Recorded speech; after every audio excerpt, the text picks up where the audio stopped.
Alright,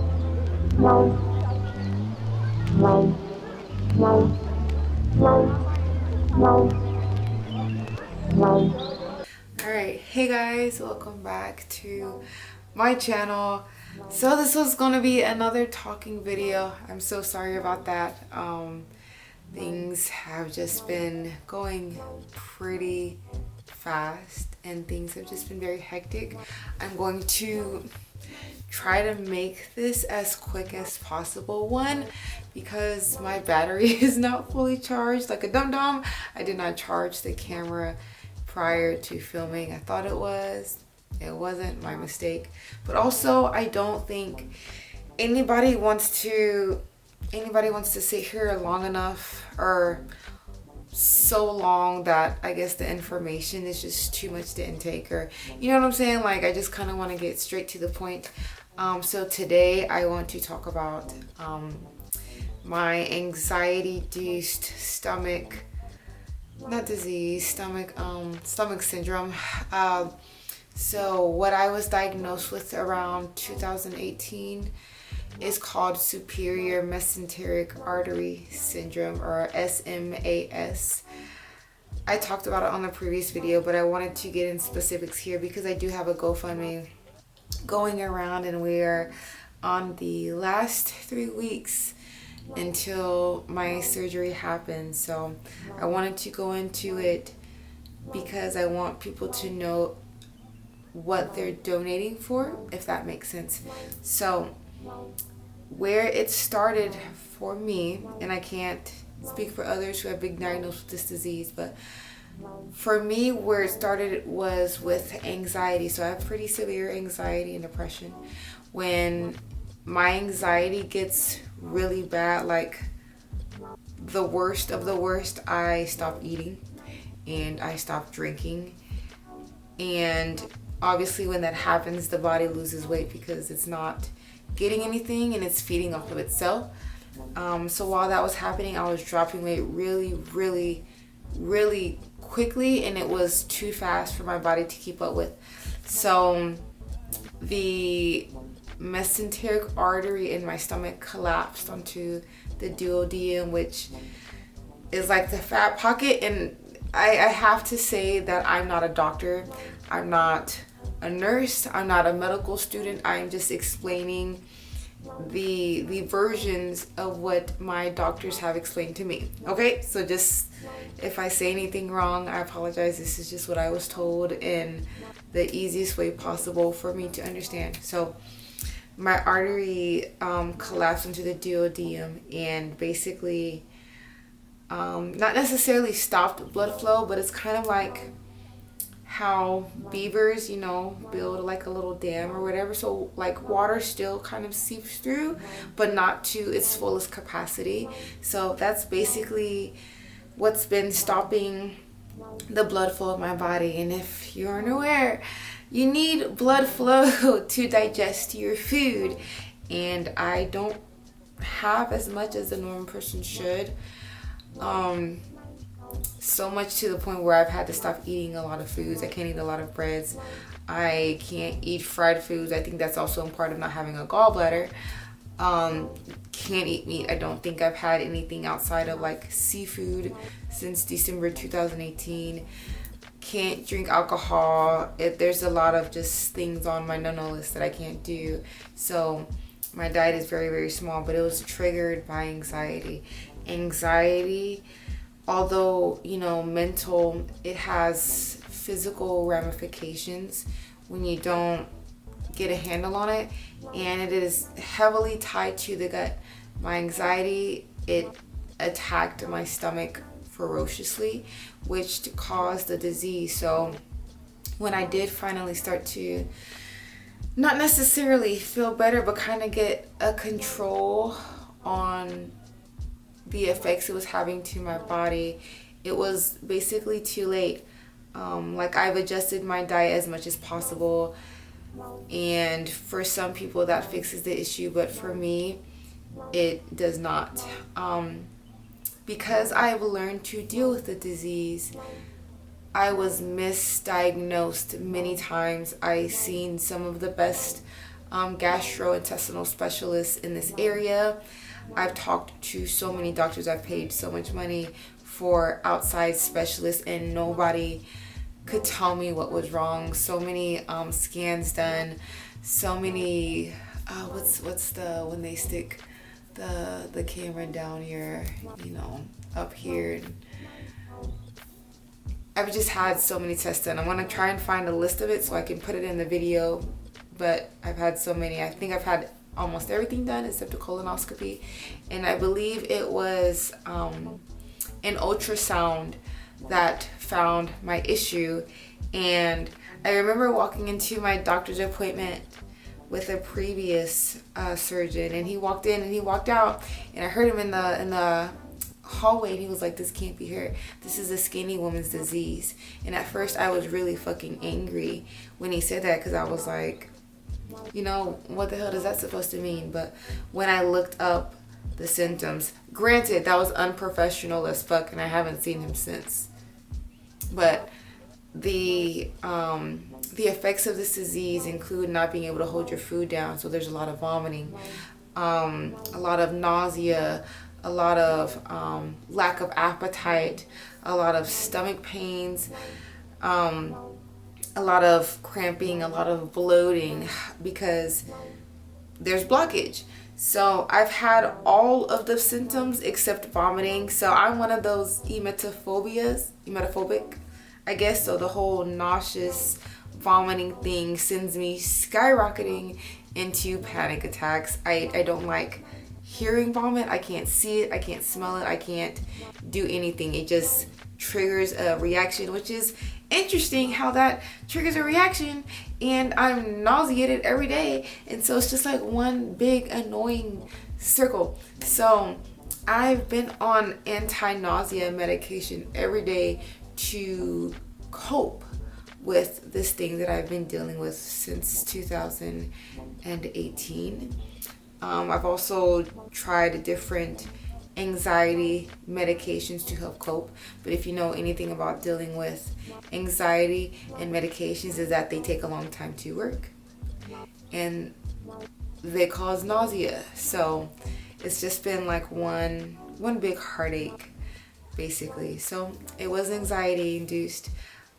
I was very lucky because most people, if it's not caught on time and they are doing a lot of vomiting, it is a disease that can, kill if it's not found quick enough. So I'm very, blessed that I am so unwilling to vomit that I am still here. When I found out, we had a scheduled surgery for the next year, but then COVID happened, I believe. When did COVID happen? 2020? No, okay, so I found out in December 2019, like officially. And then COVID happened, so they officially canceled my surgery the summer of 2020, and I was devastated. Now here we are, summer of 2022, and finally about to have surgery in roughly 3 weeks. How I'm feeling about it, I'm nervous to my core. I have so much anxiety about it, and it's not even really just dealing with the physical effects of surgery, because I know that those don't last. I know that the physical pain from surgery doesn't last. It's like I know that they're going to give me a cocktail of medication, and I'm going to be asleep or numb for most of the recuperating process. That they're going to say, hey, you have to get up and walk this much so that your blood doesn't, sit and clot. And, like I'm mostly prepared for the physical part of it.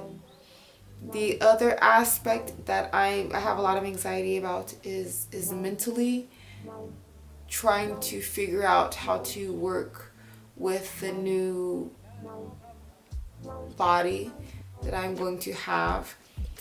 The way that he was describing the surgery to me, there are multiple ways to do it, which is why we don't know how long my recuperation time frame is going to be. 4 weeks or 12 weeks, and it's a big gap. and we have no idea because we don't know how much damage my organs have sustained from this thing. So what he was telling me is that the easiest way would be to bring my intestines down a little bit and to rearrange my artery and like staple it to my intestines, and so that this doesn't happen again. A harder way would be that my artery has sustained so much damage that it has to be cut and it has to be attached to my stomach in a different way. And he gave me visuals. I didn't really need it. I think that made me more afraid. But those are, I think, like 2 of 4 options and the way that surgery can go. And the reason why I'm so mentally anxious about this surgery is because I'm having to reframe my standard of living. I've been so used to eating maybe 1 meal a day, 2 meals, on a good day. And then eventually I picked up a snack in the middle of the day. Like if I ate too late in the morning, I couldn't eat dinner or I couldn't eat that snack.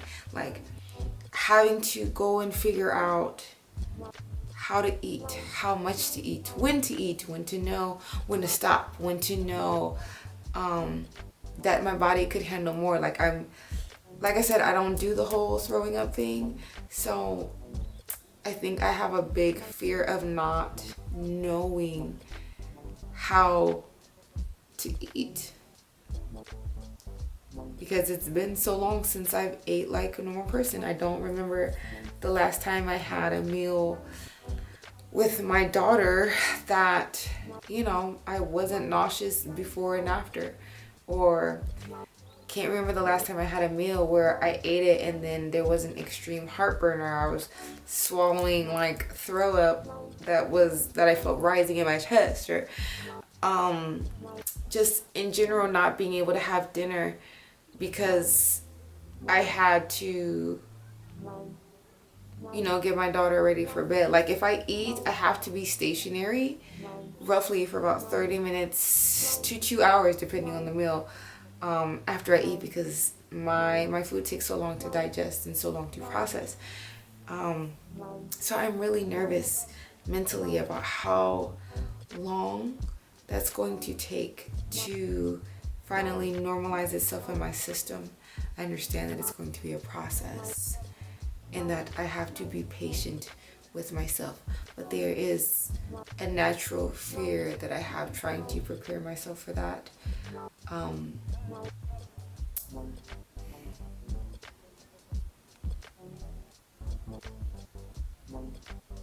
I am excited though, like to have my life back. I don't think people understand like what it really means to not have your health, and then to have a chronic disease that people don't see. Like I look fine, right? Like I'm fine.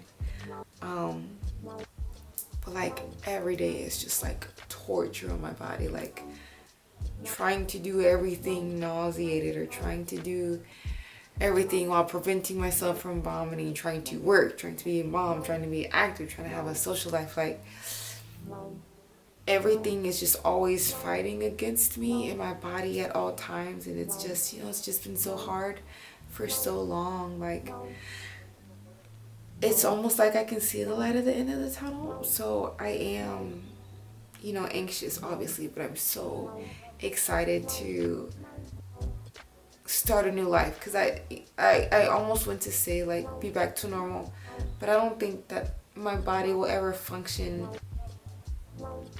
as it did prior. But maybe I can create a new outcome from this surgery. So I'm really looking forward to that opportunity for myself and for my family, because it has affected us and myself for a very long time. So I want to tell you guys the symptoms that I've had That way, if you have had any of these symptoms or are currently having, and they haven't done a specific type of write-up or scan or test for you, that you can go get this seen. So my first, like my biggest symptom was like every day it started off as just nausea, like nausea morning to night. Antacids weren't working, like no Pepto-Bismol was really working, just like medicines that was for the stomach, none of that was working for me. And it was day and night, day and night, day and night. And then I started to get the bloating randomly. And you know, like when you're cramping like during your monthly, it was like that times 10, unless you have really bright cramps, and it's that. And it would feel like I was getting hit in the stomach with a hammer constantly. And the only thing that would alleviate the pain is me being kind of like crouched in a fetal position with a heating pad on my stomach. Like that's how bad it felt. Certain things made me more nauseous, to the verge of almost throwing up. Not being able to eat certain things because it was just too hard for your body to process. I feel like those were my biggest symptoms. All of it was gut related, and I figured out that it was tied to anxiety, because anytime I have like an anxiety attack or some type of panic attack, like my nausea is heightened immediately. Like as soon as my brain goes off, as soon as I'm triggered in some sort of way, my body just like loses her shit. Okay? And